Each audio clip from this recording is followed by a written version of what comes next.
among them 10 specialist doctors. We have the latest tonight from the 47 counties and beyond.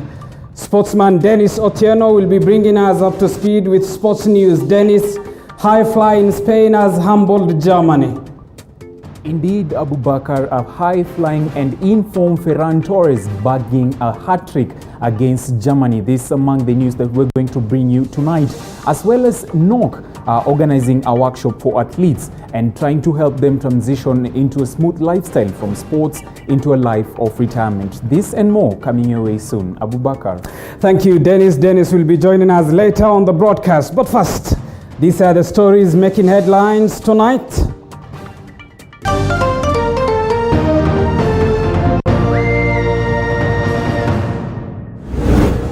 Tonight, the long wait is finally over as government releases the first bunch of Huduma cards, which will replace the national ID within 12 months. It is unfair. MPs wail over the death of doctors who have succumbed to COVID-19. Ironically, politicians have been on the fore in violating COVID-19 rules. Plus, more teachers succumb to COVID-19, raising the number to close to 30. This even as elderly teachers keep off school premises. And tonight we tell you why this makeshift primary school in Kwanza constituency is not fit for learning.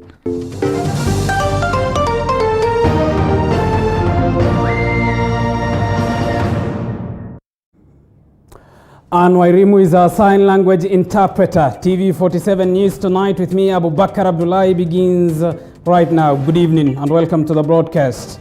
Now, Coast Guard service officers in Bondo, Siaya County have retrieved one body as the search and rescue mission for 10 people feared dead after their boat capsized in Lake Victoria on Tuesday night kicked off earlier today.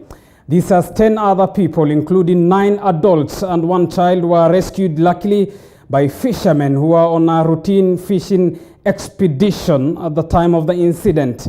David Mudoka has the details.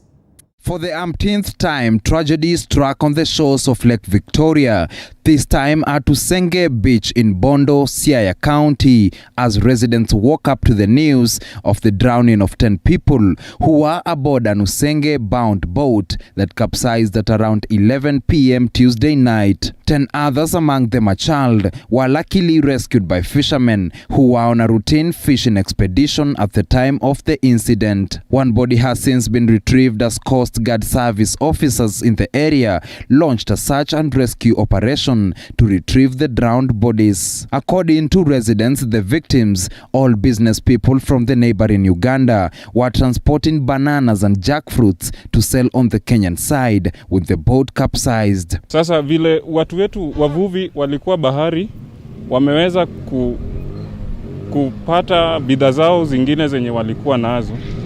Na nikiwa hapa nikiashiria kwa mkono, kuna lile boti nyuma yangu ambayo imebeba ndizi zenye zilikuwa juu ya maji. Serikali zikae chini siku mbili ili tusuluhishe shida ya janga la kuanguka ndani ya maji. Security teams have revealed that strong winds been witnessed in the Bondo side of Lake Victoria, as well as the rapidly rising waters of the lake due to the short rains could have played an unfortunate role in the Tuesday night tragedy. Port of departure or point of departure, they normally supposed to report. Some of them, like this one, they do not report that they are coming from the other side.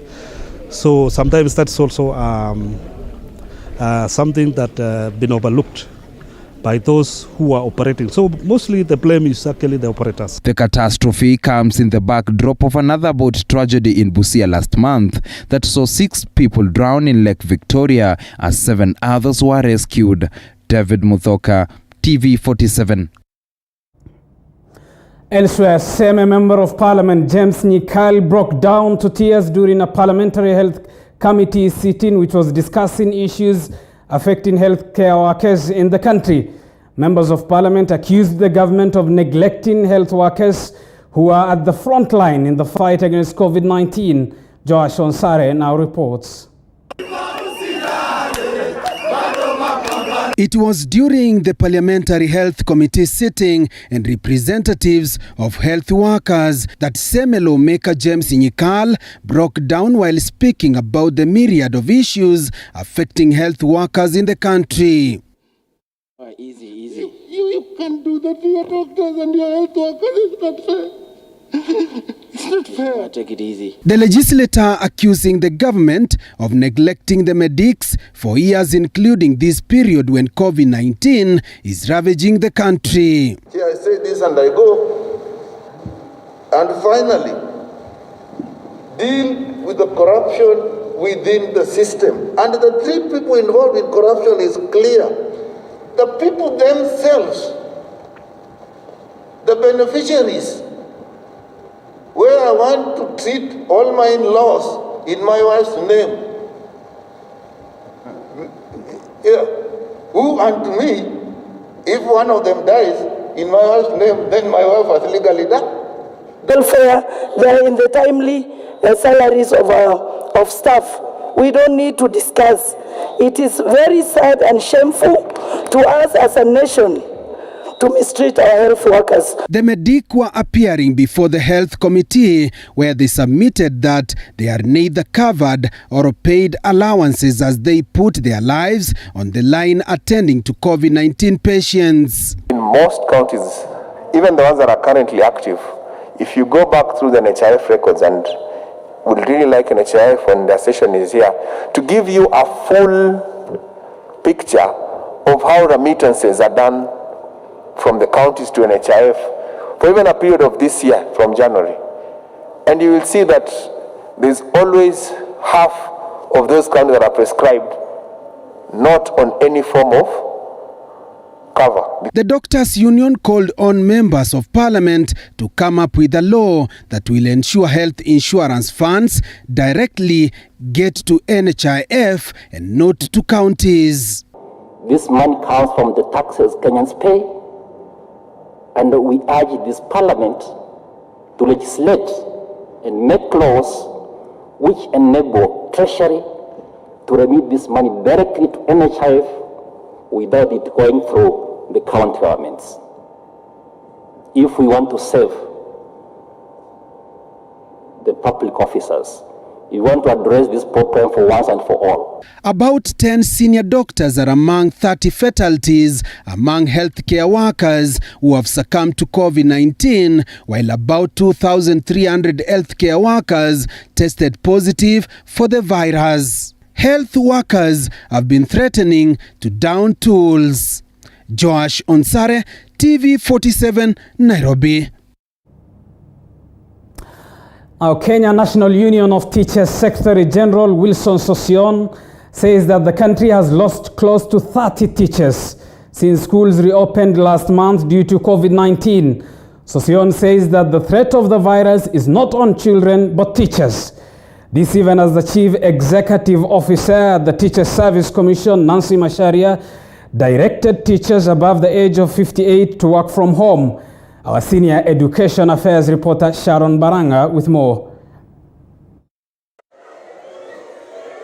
The news of the death of the principal at Oyugi Ogango Girls Secondary School in Migori County sent shockwaves as students and teachers tried to come to terms with the reality of their loss. Earlier, it was claimed that Martha Ouma succumbed to COVID-19, but the county's education officer refuted the allegations. But some learning institutions are navigating tough times barely 2 months after they reopened partially. Since schools reopened, we have lost close to 27 teachers.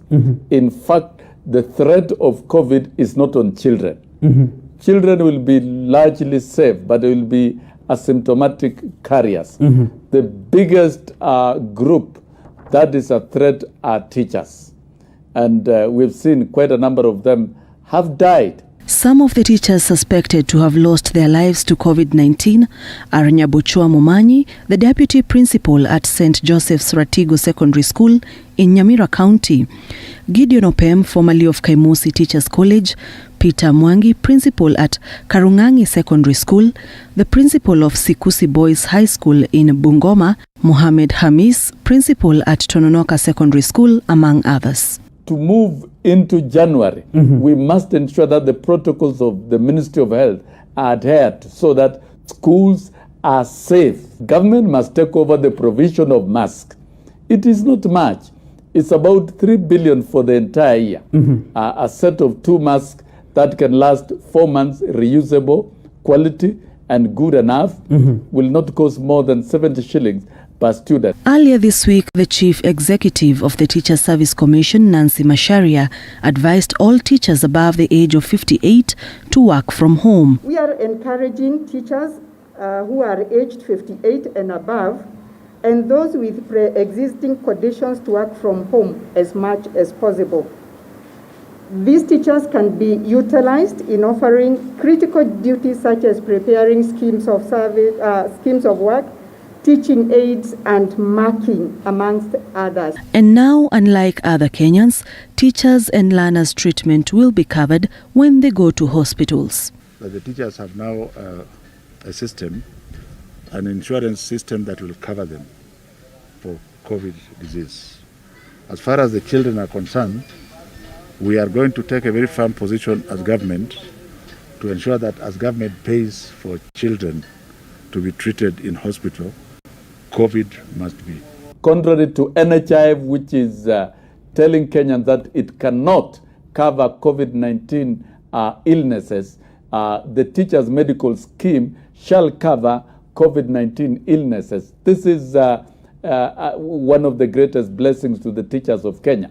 On 4th January 2021, all learners will resume learning in schools. And going by predictions from health experts, it is hoped that by that time there will be a decrease in the number of COVID-19 infections. Sharon Baranga, TV47. Now, parents and pupils at St. Luanga Cyprus Primary School in Kwanza constituency, Trans Nzoia County, are worried that the school is likely to be closed following a 14-day notice issued to the school to comply with the Public Health Act within 2 weeks. This is due to the fact that the school has insufficient number of latrines. The classrooms are also pathetically dilapidated. Our reporter Boniface Barasa reports. This beautiful gate invites you to St. Luanga Cyprus Primary School in Kwanza Sub-County, Trans Nzoia County. The irony is that the school's infrastructure is not favorable for learning. The boys' latrines collapsed, forcing over 500 pupils, both boys and girls, to utilize these latrines. Ukiona hizi vyoo, watoto wenye wako kwa hii shule na hizi vyoo ni chache sana. Watoto ukienda sasa ile wametunga laini, wanatunga laini, huyu atoke huyu aingie. Muda sio muda utaona period imegonga, watoto wanarudi. Wengine bado, wengine wanaenda huku nyuma wanashikana hivi. Kama watoto wasichana wanashika manguo hivi, wasuie mwenzao amalize, mwingine aende nyuma yao. Hatuwezi kubali kamwe watoto wetu wafukuzwe kwa sababu ya choo ambayo imeporomoka, kwa sababu ya notice ambayo Wizara ya Afya imetoa. Watoto wetu wamekaa chini, hata madarasa zenyewe ukiziangalia chini ni vumbi bure. Tumemala hizi yani kuboma na matope, tumejitoa kama wazazi sisi wenyewe. Ili watoto wapate tu mahali watoke kwa miti, wapate mahali pa kuingia kama kivuli tu. Ndiposa unaona hapo pahali tumefika sisi kama wazazi. Na ninapoongea hivi hata kuna upungufu hata ya madawati, wengine ukaa chini. Philemon Samoya, disaster response and emergency expert, wants immediate intervention taken to salvage the situation. Kuna shimo ambaye iko wazi sana na imeshikana karibu na uwanja wa michezo wa shule.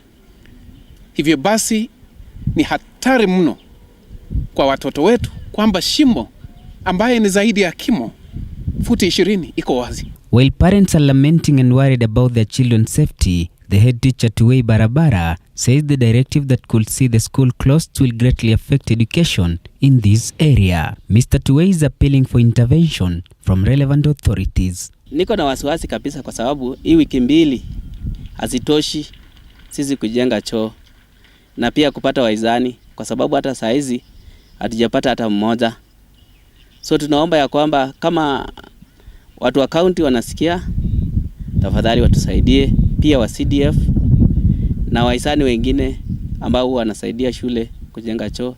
Hivi majuzi tumetumia zaidi ya 10 billion kwa mambo ya BBI na hata tunaenda kutumia zaidi ya 14 billion kwa kura ya maoni. Tunataka ya kwamba watoe tu shilingi milioni 100 kwa hizo pesa watusaidie wajenge watoto wetu vyoo. Furthermore, the school lacks desks for learners and teachers are forced to teach without blackboards and chalkboards, making learning a nightmare. Despite Magoha's directive of school reopening in January 2021, the fate of this school hangs on the balance. Boniface Barasa, TV47, St. Luanga Cyprus Primary School, Kwanza Constituency, Trans Nzoia County. Moving on, the government has announced the official rollout of the issuance of Huduma number cards starting December 1st. According to Cabinet Secretaries Dr. Fred Matiang'i and Joe Musheru, the rollout that will involve 2 million Kenyans next month and 5 million Kenyans in January will mean that by December 2021, all identification cards and certificates will be rendered useless. Zainab Mohammed has the details. After a long wait of more than 1 year, the government has announced the official rollout of the issuance of Huduma number cards starting December 1st, 2020.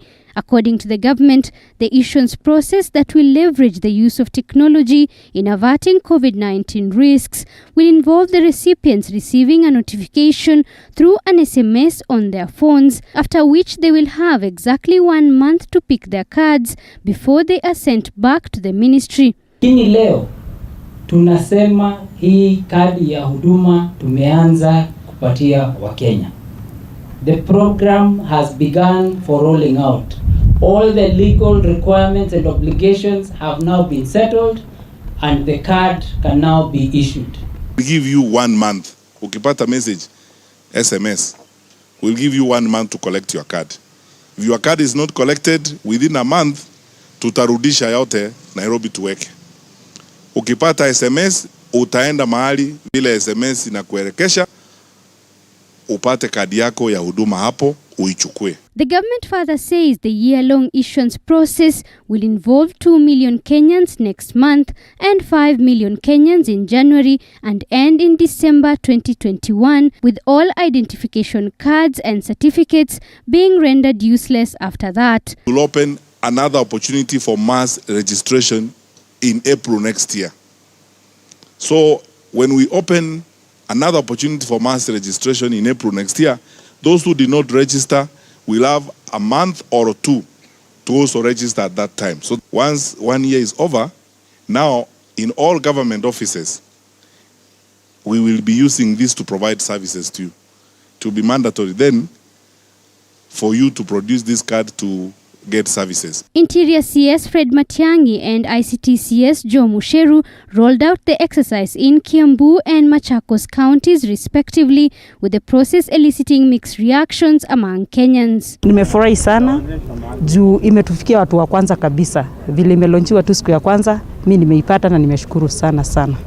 Jana tuliweza kujiandikisha kwa huduma namba, na hiyo tumekuwa tukisubiri kwa hamu na gamu. Hata ingawa tulikuwa tunaona ni kama hii ni ile maneno ya siasa, sasa hii imekuwa ni haki. With a lot of optimism on its name, whether or not the Huduma number will live to its glory is a matter of wait and see. Zainab Mohammed, TV47 in Kiambu County. Thank you, Zainab Mohammed, for that report. You are watching TV47 News Tonight with me, Abu Bakar Abdullahi. Keep talking to us. Time for us to take a short break. We still have a lot lined up for you. We'll be back with more after this break.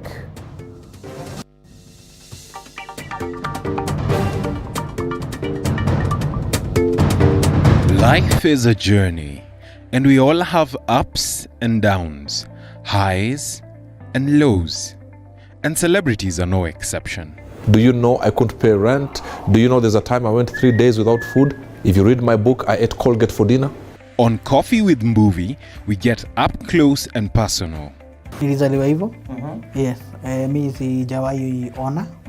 We have candid conversations that are inspiring. Na acha nikwambie, mtu mmebarikiwa na mlikuwa nyote mko kwa line, mko kwa foleni. Huyu akibarikiwa sio ametoka, bado foleni nasonga. Wewe ni next. Humorous.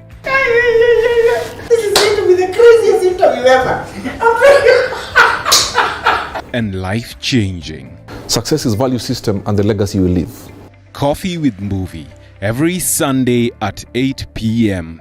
only on TV47. Every muscle, every bone is our concern. A lot of pressure with both your hands, you're going to collapse the infant's chest. Any pain, there you go. You can calm down. Any discomfort, we have just the right doctor. I'm a consultant breast surgeon. I'm an emergency care specialist. I'm a chiropractor. With just the right remedy. Majority of patients will actually just require supportive treatment. Join us on Body Garage every Wednesday at 8:30 p.m. because we care.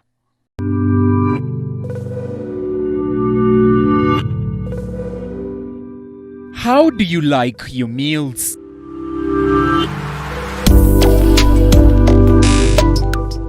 Sweet and tasty or spicy and savory?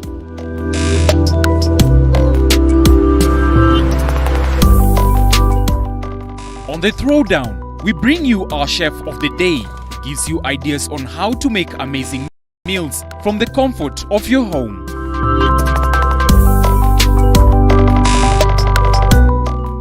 Every Sunday from 6:30 p.m.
Welcome back. Thank you for choosing to stay with us. Now, the launch of 1 million signatures collection in the BBI process has been postponed indefinitely.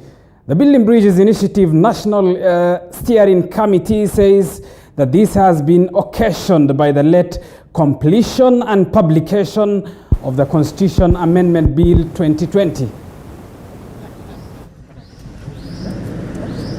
The launch of the BBI signature collection exercise that was scheduled for Thursday has been postponed.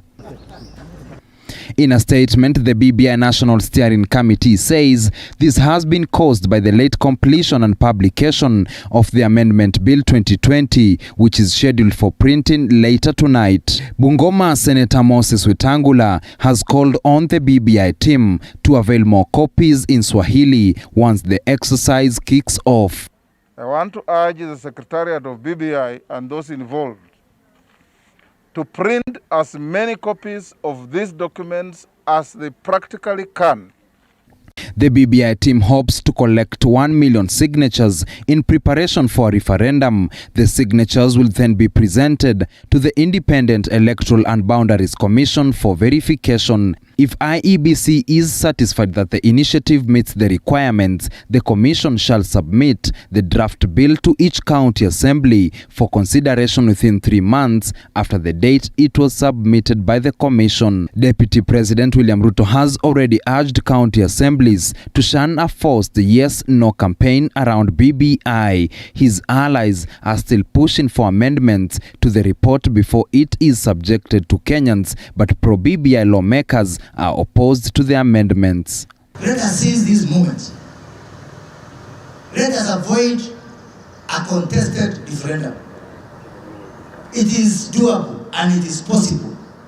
And time is now. And I'm afraid that if this opportunity slips between our fingers, it may never arise again. We have discussed about this. If not for anything else, give us 35%. Ile kazi ambao tumefanya na 15, we can do it 2.5 times. There are other issues we can put there. Kwa hivyo, we would want to educate our people. We have started rolling out a program of exposing our people to BBI. A referendum is scheduled for next year if the BBI schedule is anything to go by. Elsewhere, suspended KEMSA CEO Jonah Manjari has refuted claims that he is behind the purchase of COVID-19 related goods way above the budget that was approved by the Ministry of Health. This is after Health PS Susan Mochache claimed that KEMSA purchased goods worth more than 7 billion shillings against the budget of about 700 million shillings that was approved by the ministry. Manjari has also been on the spot for the loss of public funds at KEMSA, with the board and the ministry pointing an accusing finger to him. 3 suspects, Fred Leparan, Emma Mutio and Regina Musembi, charged with child trafficking, were arrested on Tuesday 17th by officers from the DC.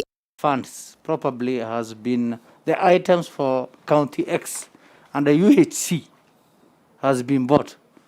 Then the funds is transferred from UHC account to the revolving account. Is that right? Yes. Is that right? Yes. TJ, you follow? Yes, I'm following. So the fund is out of UHC. UHC. Yes.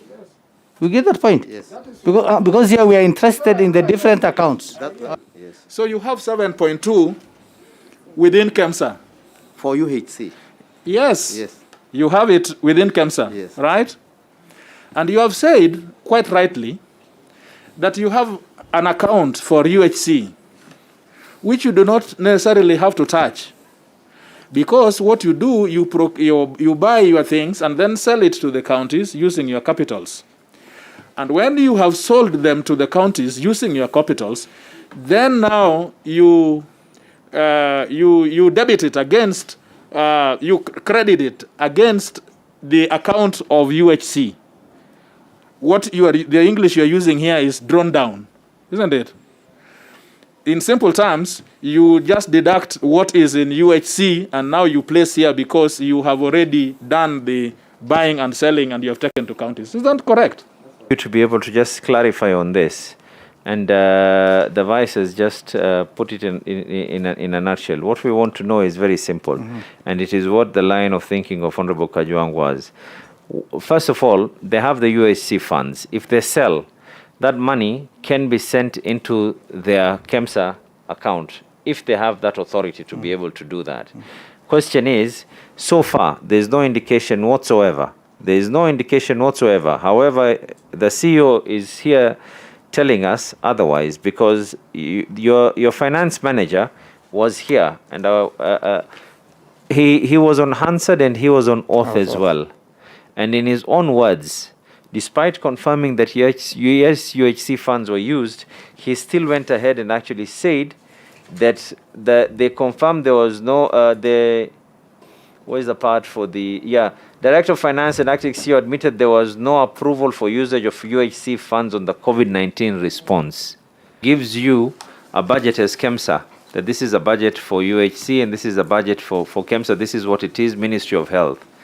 But the nitty-gritties of everything else is what is meant to be presented to your board. Yes, that was presented from Treasury to Minister of Health to our board. And this was after COVID, it was presented to your board? No, it is this, we are talking about January, February, when we were doing the supplementaries. Yes. Yeah, so you are being asked a simple question. Yes. When you say it was lifted off, what does that mean? Just explain that. So when we went to Senate and Parliament, those minutes were provided. I didn't know that I would be asked that question today, so I didn't. It's true, Chair. I didn't know I would be asked that question, so I didn't come with the minutes. But the minutes are there, sir. We were told to procure adequately. In those subsequent meetings, the chair has denied approval. And we have said that in our context of thinking in that management meeting, that... Actually, even the PS confirmed that there were no board meetings. We met on 19th of March. That one I can confirm. I even have the schedule of payment to the... 3 medical officers from Mama Lucy Hospital have been arraigned in court in connection to a child trafficking syndicate. The 3 have been remanded at Kilimani Police Station pending the hearing of a bail application which will be heard tomorrow. Wamweru Maina reports.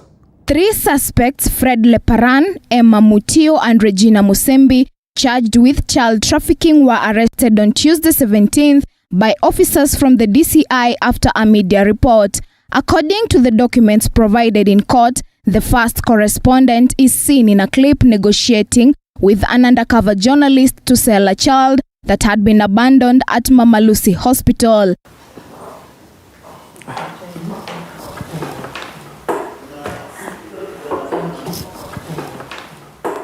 Inspector General of Police Hilary Mutiambai says investigations on the trafficking syndicate are ongoing, saying there is a likelihood that more people will be arrested. The CS of Interior, Fred Matiang'i, has lauded IG Mutiambai's sentiments. Namshukuru Inspector General of Police. Ile kitendo ambayo ilifanyika pale kwa Mama Lucy Hospital, I am happy I had a meeting this morning with our security people, our Inspector General. I'm very happy about the action he has taken and the directive he has given to the police command across the country in all the 47 counties to one more time scheme and review the personnel that manage some of our public hospitals. He has 3 people in police custody and he's telling me he has got very useful leads. He's looking for a few more others. I am happy that members of the public, and I want to thank you very sincerely, those who have volunteered information to us on that crime, and I thank the media for exposing this and for bringing it out. Thank you very much. The 3 will remain in police custody pending the ruling on their bail application, which will be heard on Thursday. Wamweru Maina, TV47. Elsewhere, matatu operators in Nairobi have decried loss of a stable income and unsteady transition. This is after a notice by the Nairobi Metropolitan Services banning the entry of public service vehicles into the Central Business District starting December 1st, 2020. The matatu operators plying various routes in the city say the space provided for the termini are too small. Fears of insecurity and health risks due to congestion have been raised amid COVID-19 pandemic. Lynette Gidwa has the details. A sense of uncertainty looms in the vicinity. A notice by the Nairobi Metropolitan Services to ban all public service vehicles into Nairobi's Central Business District set for the 1st of December, eliciting a myriad of reactions. Insecurity kwa passengers wetu. Tapata pale mdhuru wa watu hawajazoea. Mtu ukuja ku access exactly ni wapi utimu zimekuwa relocated to na stage yao iko wapi, it will take time. Another thing also, business out of CBD itakuwa imepotea. Public service vehicle operators taking on long-term travels have also shown concern over small spaces allocated at the termini. Na tukiangalia ile nafasi tunatumia hapa ndani ya jiji ni kubwa zaidi ya hiyo, na bado kuna ile msongamano. Sasa tunashindwa ile nafasi kidogo na hizo gari zote, msongamano utakuwa unapungua ama utakuwa unatuzidia. Elsewhere, pandemonium struck in Nakuru town Wednesday. An attempt by striking matatu operators to enter the Central Business District was forcefully thwarted by police officers. Leo polisi wamekuja na kifua tutoe gari. Na wafai hivyo wanafaa wangojea venye koti itaamua hivyo tuambie tuletewe ripoti. The matatu operators have however demanded to get back into Nakuru town CBD, saying they have valid documents legalizing their return. Sisi tumerudi kwa biashara zetu za matatu kwa sababu tuko na order. Na kama order yetu anasema sio mzuri, arudi kotini aende aipinge. Atulete order ya kupinga hiyo nini yetu, order yetu. Lynette Gidwa, TV47. Elsewhere, Nyeri Governor Mutahi Kahiga has admitted that he has been suffering from COVID-19 and has been receiving treatment for the last 18 days. The county chief said that he contracted the disease while in Mombasa 18 days ago and has been receiving treatment before his public appearance today. Kahiga, who was receiving donations of protective clothing from Equity Bank at Nyeri Provisional Hospital, urged Nyeri residents to observe COVID-19 protocols, especially the wearing of masks. On his part, Equity Bank Chief Commercial Officer Polycarp Igathe said that the bank will continue supporting the government's effort in fighting the disease. Speaker said you can already see a survivor of COVID-19. When I speak, I am speaking from that position of having won this battle. It's not easy, but here I am. For 14 days, 17, 18 days, it wasn't easy. It started in Mombasa. I was with Rachel. We ran to every hospital here and there, photos and everything, and finally here we are. So the second appreciation I want to pay, Your Excellency the Governor, in front of you, is to the Health Liaison Committee, is to these frontline soldiers who we come to celebrate. The reason why myself, I come as a messenger of Dr. James Mwangi, our Group Chief Executive Officer, our Group Chairman of the board who represents all the shareholders of Equity Bank all over the world, Professor Mudhure Masharia, who is an ENT doctor like yourselves. They have sent me with that message to actually give personal appreciation to doctors, to nurses, to lab technicians. 2022 is going to be for only those people who are going to survive COVID. As we talk today, in the last 10 days, we have buried 4 MCAs. They were all busy making roads in their areas. They were all busy looking at water projects in their areas. But will they be there in 2022? They have not survived. 2022 is going to be for those of us who will survive. May God help me to survive. Governor, you are good.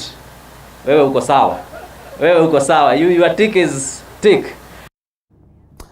Moving on, the Kenya Coast Guard officers today marked their preparation for their second year anniversary by planting mangrove trees in collaboration with villagers from Sunza.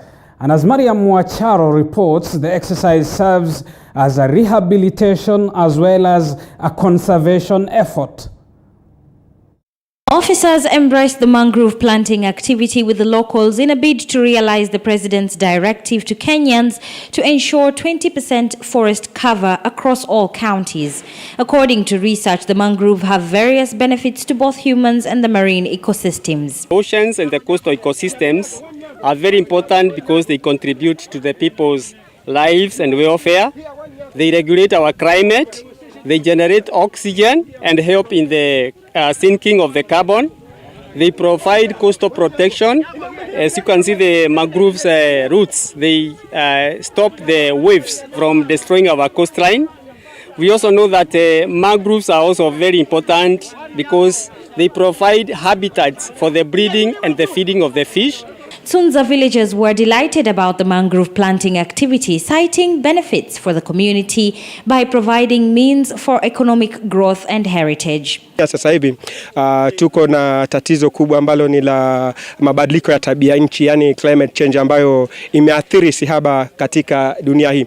Na sisi kama jamii ya watu wa Tunza, sisi ni wavuvi. However, the locals want entrepreneurship experts to help locals understand how they can invest their compensation funds for more development in the areas. Iliyotolewa tukilinganisha na uharibifu wa mazingira ambao ulitokea na utaendelea kutokea. Manake barabara ile iliyojengwa si ya leo iondoke kesho, ni ya milele. Kwa hivyo tunasema kwamba iwapo mashirika yanafanya miradi yakaweze kuwezesha jamii, kwanza wapatie mapato. Sasa hivi wanafanyia watu compensation, si ndio? Hatujaona watu wa mashamba, hatujaona watu wa barabara kukaa na jamii na kuwaelimisha. Manake lazima kuwe na strategic plan ya kwamba tunawapa fidia ya fedha kadhaa ambazo ni chache hazitoshi, lakini lazima wafundishe jamii jinsi ya kutumia zile pesa hizi wakaweze kuziezeka. The president gave a directive for the conservation of our natural resources in the blue economy as development is realized. Hence, the planting of the mangrove trees by the Kenya Coast Guard Service officers in collaboration with the villagers of Tunza. Mariam Wacharo, TV47, Kwale County. You're watching TV47 News Tonight with me, Abubakar Abdullahi, on the county's television, your channel of choice, the home of untold stories where your opinion counts, your voice matters. Talk to us. The hashtag to use is TV47 News. Send us a message as well on 22047. Time for us to take a short break. We'll be back with sports news after this break. Stay tuned.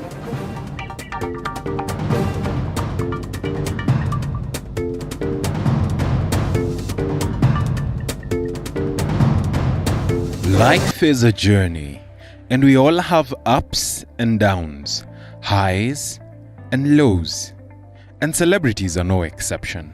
Do you know I couldn't pay rent? Do you know there's a time I went 3 days without food? If you read my book, I ate Colgate for dinner. On Coffee with Mbuvi, we get up close and personal. Nilizaliwa hivyo. Yes. Mimi sijawahi ona. We have candid conversations that are inspiring. Na acha nikwambie, mtu mmebarikiwa na mlikuwa nyote mko kwa line, mko kwa foleni.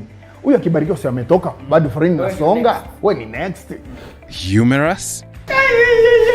This is going to be the craziest interview ever. And life-changing.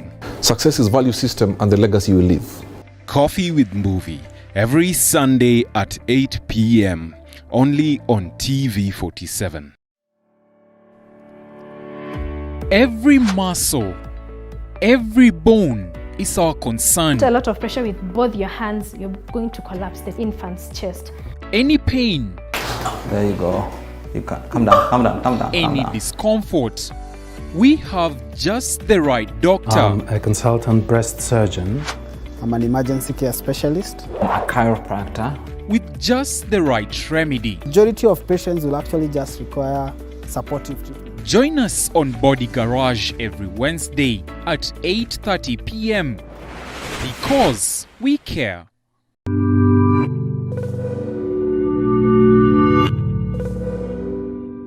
How do you like your meals?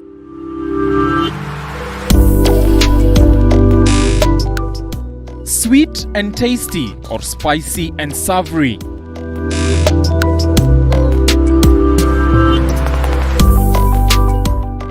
On the Throwdown, we bring you our chef of the day, gives you ideas on how to make amazing meals from the comfort of your home.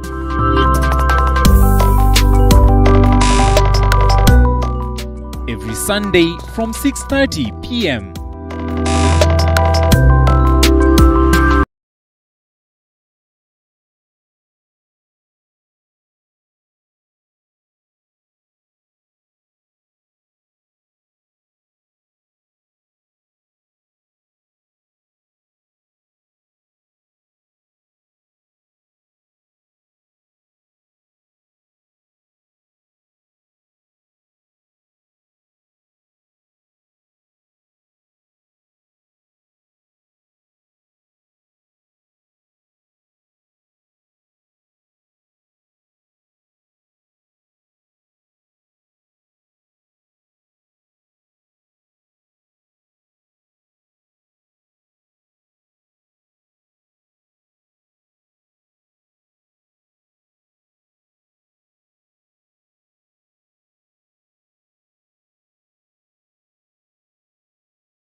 Life is a journey, and we all have ups and downs, highs and lows, and celebrities are no exception. Do you know I couldn't pay rent? Do you know there's a time I went 3 days without food? If you read my book, I ate Colgate for dinner. On Coffee with Mbuvi, we get up close and personal. Nilizaliwa hivyo.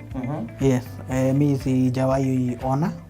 We have candid conversations that are inspiring. Na acha nikwambie, mtu mmebarikiwa na mlikuwa nyote mko kwa line, mko kwa foleni. Huyu akibarikiwa si ametoka, bado foleni nasonga. Wewe ni next. Humorous.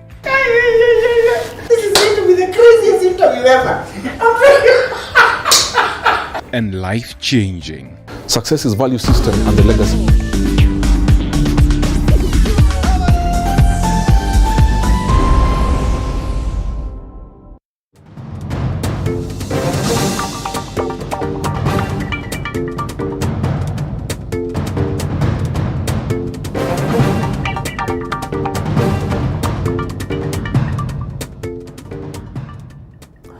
Welcome back.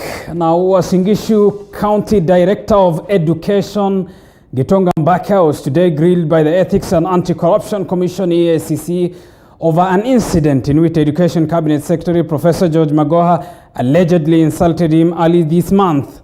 Gitonga presented himself at the EACC offices after he was summoned by the commission. However, Education CS has defended himself against the allegations.